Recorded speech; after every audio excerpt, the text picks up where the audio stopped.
Hi friends, पढ़ते जाओ में आपका स्वागत है। आज मैं आपको बताने वाला हूँ त्वरण।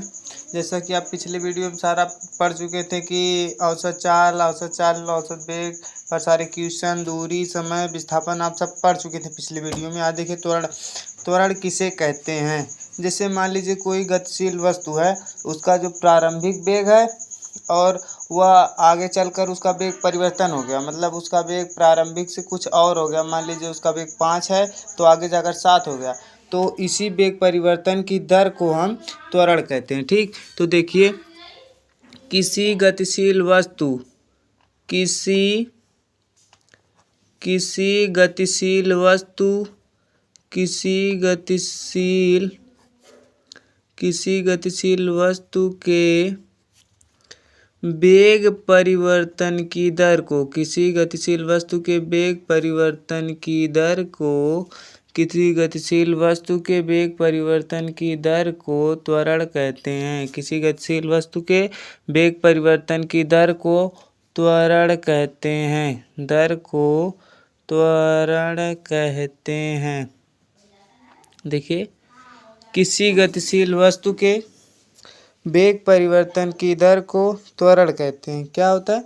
किसी गतिशील वस्तु के वेग परिवर्तन की दर को त्वरण कहते हैं। ठीक, इतना आ गया होगा।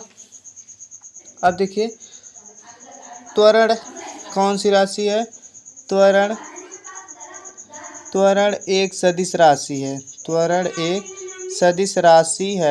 एक सदिश राशि है। सदिश राशि के डिफिनेशन मैंने बताया था वीडियो में कि सदिश राशि जिसे निर्धारित करने के लिए दिशा और परिमाण दोनों की आवश्यकता होती है, उसे सदिश राशि कहते हैं। मैंने बताया था जिसे दिशा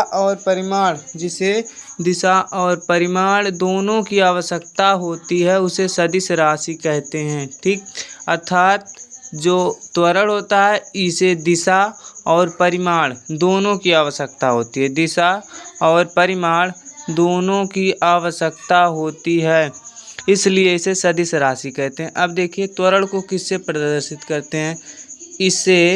त्वरण को इससे ए से प्रदर्शित करते हैं। स्मॉल ए से प्रदर्शित करते हैं। इसे स्मॉल ए से प्रदर्शित करते हैं। ठीक, अब देखिए त्वरण का फार्मूला क्या होता है? वेग परिवर्तन की दर। आप पूरे उससे परिभाषा से आप फार्मूला निकाल सकते हैं। वेग परिवर्तन की दर मतलब वेग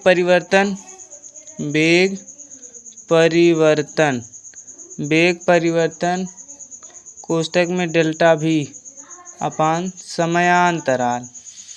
समयांतराल वेग परिवर्तन बटे के समयांतराल, ये होता है त्वरण।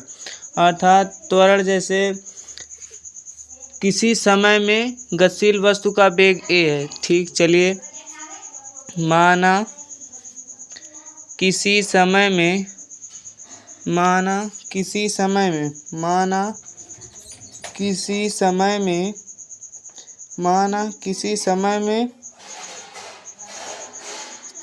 मतलब t1 समय में गतिशील वस्तु का वेग t1 समय में गतिशील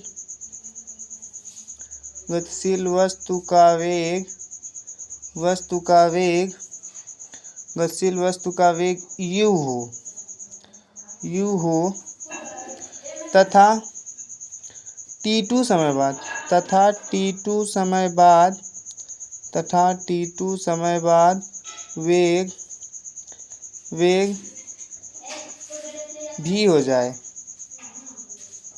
तब हो जाए तो मतलब माना किसी समय में पहले t1 समय में जो गतिशील वस्तु का वेग होता है वो u, माना t1 समय में गतिशील वस्तु का वेग u है तथा t2 समय में गतिशील वस्तु का वेग v है, तो फार्मूला A बराबर हो जाएगा v minus you upon t2 minus t1।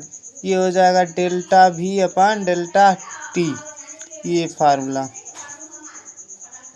ठीक, अब देखिए मैं बताने वाला त्वरण का मात्रक। त्वरण का मात्रक त्वरण का मात्रक, त्वरण का मात्रक, क्या त्वरण का मात्रक, त्वरण का मात्रक होता है, इसका मात्रक होता है मीटर प्रति सेकेंड स्क्वायर, मीटर प्रति सेकेंड स्क्वायर, इसका मात्रक होता है मीटर प्रति सेकेंड स्क्वायर, मीटर प्रति सेकेंड स्क्वायर। अब हम आते हैं त्वरण के प्रकार पे, types of acceleration, types of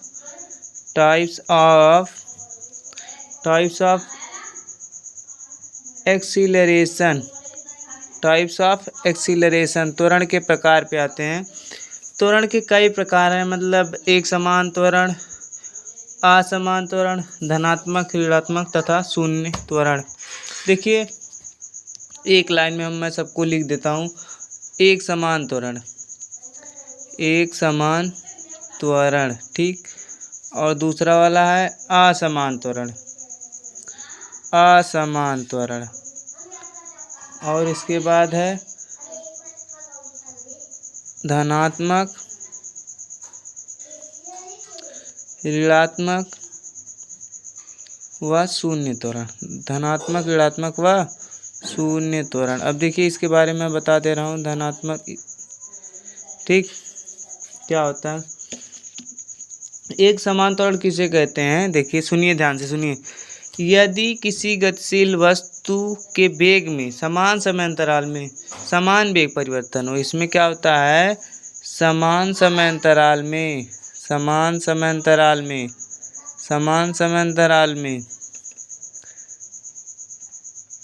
समान वेग परिवर्तन होता है, समान समय अंतराल में समान वेग परिवर्तन होता है, तो उसे एक समान त्वरण कहते हैं।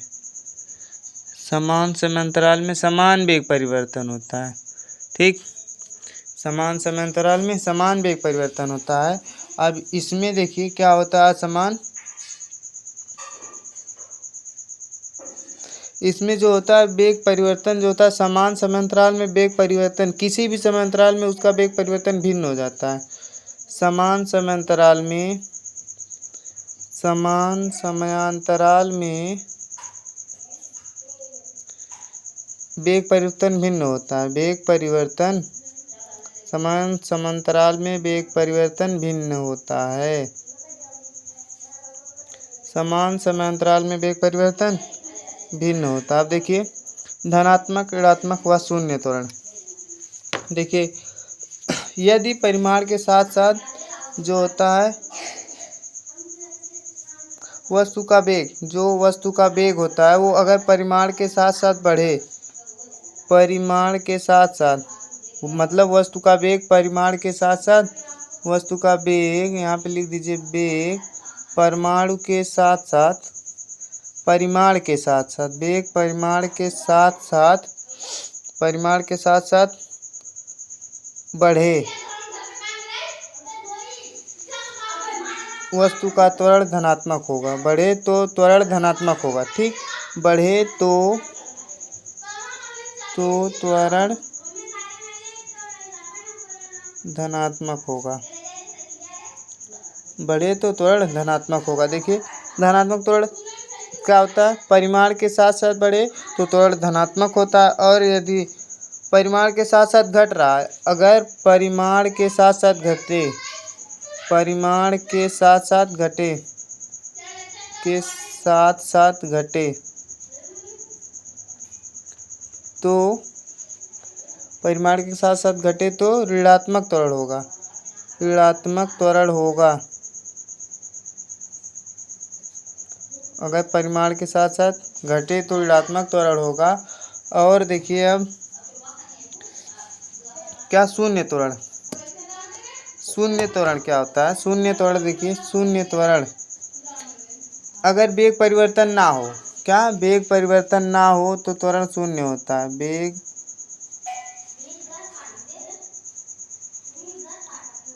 परिवर्तन ना हो, क्या वेग परिवर्तन ना हो, अतः v बराबर u हो तो